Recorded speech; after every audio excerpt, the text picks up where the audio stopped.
Menimbang bahwa di persidangan kuasa termohon telah mengajukan saksi sebagai berikut.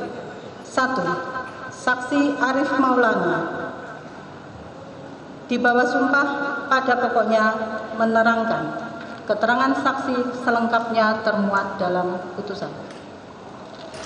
2. Saksi Denny Siregar SH.MH di bawah janji pada pokoknya menerangkan keterangan saksi selengkapnya termuat dalam putusan.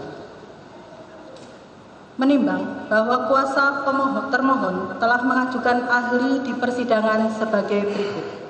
1. Dr. Junaidi Saibih SH.MSI LLM dihadirkan sebagai ahli hukum acara pidana berdasarkan surat tugas dari Universitas Indonesia. Di bawah sumpah pada pokoknya memberikan pendapat sebagai berikut. Pendapat ahli selengkapnya termuat dalam putusan. 2. Dr. Fahrizal Afandi, Sarjana Psikologi SH.MH dihadirkan sebagai ahli hukum pidana. Ulangi, dihadirkan sebagai ahli hukum acara pidana berdasarkan surat tugas dari Universitas Brawijaya. Di bawah sumpah pada pokoknya memberikan pendapat sebagai berikut. Pendapat ahli selengkapnya termuat dalam putusan.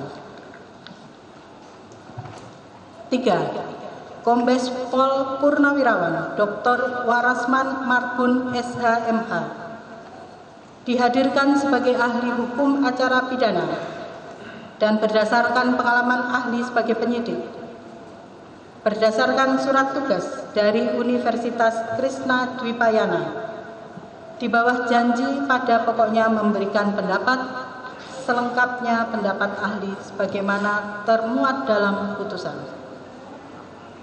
Menimbang bahwa kuasa pemohon dan kuasa termohon masing-masing telah mengajukan kesimpulan secara tertulis dan diserahkan di persidangan pada tanggal 18 Desember 2023. Menimbang bahwa selanjutnya para pihak tidak mengajukan sesuatu hal lagi di persidangan dan mohon putusan. Menimbang bahwa untuk menyingkat uraian putusan ini, maka segala sesuatu yang dicatat dalam berita acara persidangan harus dianggap termuat dan merupakan bagian yang tidak terpisahkan dari putusan ini.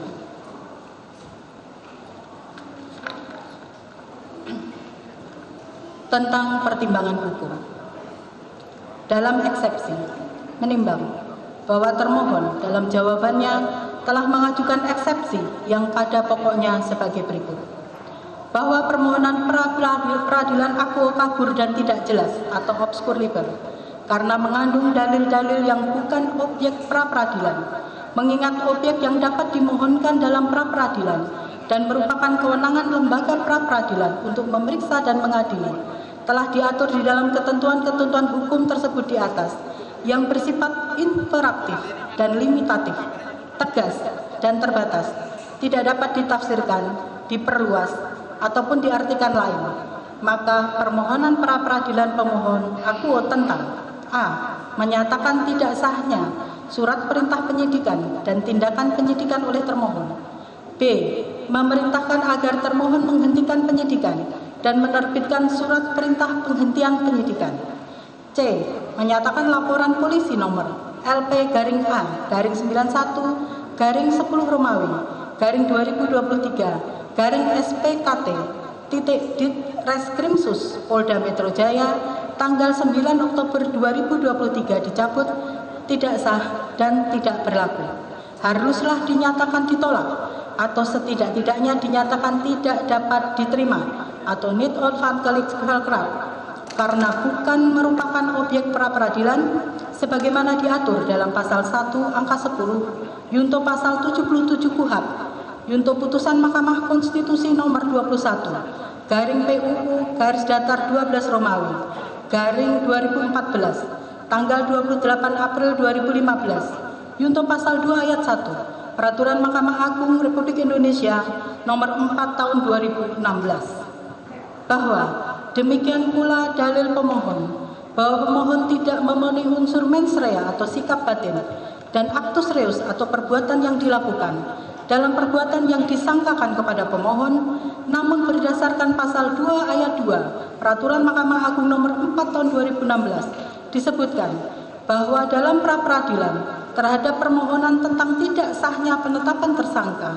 hakim pra-peradilan hanya menilai aspek formil, yaitu apakah ada paling sedikit 2 alat bukti yang sah dan tidak memasuki materi perkara, sehingga dalil pemohon tentang pemohon tidak memenuhi unsur mens rea atau sikap batin dan actus reus atau perbuatan yang dilakukan tidaklah relevan untuk dilakukan pemeriksaan dalam persidangan pra-peradilan akuo, karena dalam pemeriksaan pra-peradilan tentang tidak sahnya penetapan tersangka, hakim pra-peradilan hanya menerima aspek formil, yaitu apakah ada paling sedikit 2 alat bukti yang sah dan tidak memasuki materi perkara, sebagaimana pasal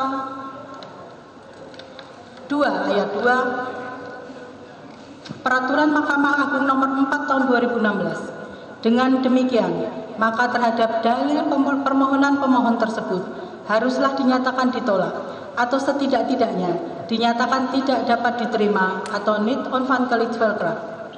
Menimbang bahwa atas eksepsi termohon tersebut, dalam repliknya, pemohon menyatakan pada pokoknya sebagai berikut. 1. Bahwa tidak benar keseluruhan dalil yang dinyatakan oleh termohon pada bagian dalam eksepsi, sebagaimana yang termaktub dalam jawaban termohon. 2. Bahwa mengenai tidak sahnya surat perintah penyidikan dan tindakan penyidikan jelas merupakan bagian dari kewenangan majelis hakim pra-peradilan untuk memeriksa, menilai, dan memutus sebab penetapan tersangka yang diakui oleh termohon sebagai salah satu objek limitatif pada suatu permohonan pra-peradilan dapat dilakukan setelah sebelumnya dilakukan serangkaian tindakan penyidikan terlebih dahulu, yang dimana serangkaian tindakan penyidikan tersebut dilakukan berdasarkan adanya surat perintah penyidikan. 3. Bahwa kewenangan majelis hakim pra-peradilan jangan dimaknai dan dibatasi dalam artian sempit, karena penetapan tersangka baru bisa dilakukan apabila telah ada tindakan penyidikan yang benar dan sesuai dengan ketentuan peraturan perundang-undangan yang berlaku, serta surat perintah penyidikan yang dibuat dengan setia berpedoman pada KUHP dan Perkap 6 tahun 2019, niscaya akan menghasilkan penetapan tersangka yang benar dan sesuai ketentuan peraturan perundang-undangan pula, sehingga dengan demikian tidak terbantahkan apabila surat perintah penyidikan dan tindakan penyidikan jelas merupakan objek pra-peradilan serta bagian dari kewenangan majelis hakim pra-peradilan untuk memeriksa, menilai, dan memutus suatu permohonan pra-peradilan. Menimbang bahwa pemohon mengajukan bukti tanda P1 sampai dengan tanda P37 serta 2 orang saksi dan 6 orang ahli, serta bagian dari kewenangan majelis hakim pra-peradilan untuk memeriksa, menilai, dan memutus suatu permohonan pra-peradilan. Menimbang bahwa pemohon mengajukan bukti tanda P1 sampai dengan tanda P37 serta 2 orang saksi dan 6 orang ahli. Menimbang bahwa termohon mengajukan bukti tanda T1 sampai dengan tanda T159 serta 2 orang saksi dan 3 orang ahli. Menimbang bahwa terhadap eksepsi termohon tersebut, hakim mempertimbangkan sebagai berikut. Menimbang bahwa yang dimaksud dengan obscure libel adalah dalil gugatan atau permohonan yang kacau dan kabur, bahkan kontradiktif, atau antara dalil dengan petitum yang tidak sinkron dan campur aduk. Menimbang bahwa setelah mencermati surat permohonan pemohon tertanggal 24 November 2023, yunto surat perbaikan permohonan pemohon tertanggal 11 Desember 2023, tercantum hal-hal sebagai berikut. Bahwa pemohon dalam mendalilkan alasan hukum permohonan pemeriksaan pra-peradilan aku adalah A. Tentang tidak sahnya penetapan pemohon sebagai tersangka pada dan aktus serius atau perbuatan yang dilakukan dalam perbuatan yang disangkakan kepada pemohon. 3. Tidak ada satu alat bukti pun yang dapat membuktikan perbuatan pemohon telah memenuhi keseluruhan unsur pasal 12 huruf E kecil Undang-Undang Tipikor. 4. tidak ada satu alat bukti pun yang dapat membuktikan perbuatan pemohon telah memenuhi keseluruhan unsur pasal 12 huruf B besar Undang-Undang Tipikor. 5. Tidak ada satu alat bukti pun yang dapat membuktikan perbuatan pemohon telah memenuhi keseluruhan unsur pasal 11 Undang-Undang Tipikor. B. Tentang tidak sahnya penyidikan yang dilakukan oleh termohon karena bertentangan dengan KUHP. Karena penyidikan yang dilakukan oleh termohon tidak sah karena dilakukan tanpa didahului adanya tindakan penyelidikan. Menimbang bahwa menurut ketentuan pasal 1 angka 10 junto pasal 77 KUHP, pra-peradilan adalah wewenang pengadilan negeri untuk memeriksa dan memutus menurut cara yang diatur dalam undang-undang ini tentang a. Sah atau tidaknya penangkapan, penahanan, penghentian penyidikan atau penghentian penuntutan. B. Ganti kerugian dan atau rehabilitasi bagi seorang yang perkara pidananya dihentikan pada tingkat penyidikan atau penuntutan. Menimbang bahwa putusan Mahkamah Konstitusi nomor 21 garing PUU garis datar 12 Romawi garing 2014 tanggal 28 April 2015 telah memperluas objek pra-peradilan tidak hanya sebatas pada ketentuan pasal 77 KUHP, namun juga termasuk penetapan tersangka, penggeledahan, dan penyitaan. Menimbang bahwa berdasarkan ketentuan pasal 2 ayat 1 Peraturan Mahkamah Agung nomor 4 tahun 2016 tentang larangan peninjauan kembali putusan pra-peradilan, objek pra-peradilan adalah a. Sah atau tidaknya penangkapan, penahanan, penghentian penyidikan atau penghentian penuntutan, penetapan tersangka, penyitaan, dan penggeledahan. B. Ganti kerugian dan atau rehabilitasi bagi seseorang yang perkara pidananya dihentikan pada tingkat penyidikan atau penuntutan. Menimbang bahwa selanjutnya ketentuan pasal 2 ayat 2 Peraturan Mahkamah Agung nomor 4 tahun 2016 tersebut mengatur pemeriksaan pra-peradilan terhadap permohonan tentang tidak sahnya penetapan tersangka hanya menilai aspek formil, yaitu apakah ada paling sedikit 2 alat bukti yang sah dan tidak memasuki materi perkara. Menimbang bahwa merujuk pada alasan hukum permohonan pra-peradilan yang diajukan permohonan akuo, hakim menemukan adanya dalil atau alasan hukum yang tidak dapat dijadikan landasan diajukannya pra-peradilan, yaitu pada alasan huruf A angka 2, 3, 4, dan 5 serta huruf B karena merupakan materi pokok perkara.